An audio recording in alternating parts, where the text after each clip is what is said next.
April 30th marks East Texas Giving Day. KLTV7's JD Conti spoke with two of the more than 300 organizations that are participating. They explain why it's one of the most important days of the year for them.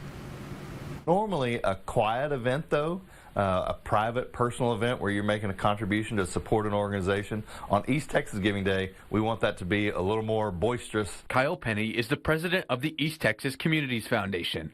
Last year, their 18-hour giving marathon raised $2.8 million.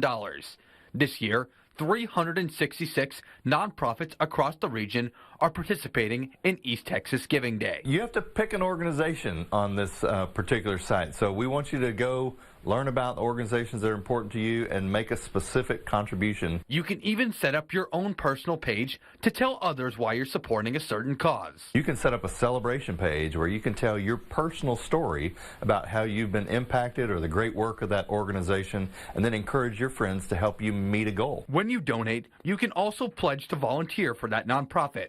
Many organizations, like the East Texas Food Bank, have matching donors. We have an anonymous donor that has a $50,000 match. So any dollar that somebody gives, it can then be doubled.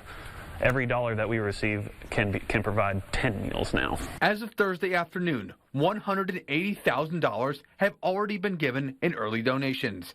Nonprofits plan to use the funds for a variety of purposes. At the Family Crisis Center of East Texas in Lufkin, they are asking for donations to support their children's activity closet so they can help comfort children who are victims of abuse. We just have a couple of small playground areas that the kids can come out and play, but not a lot of other activities and materials. JD Conti, KLTV 7 News.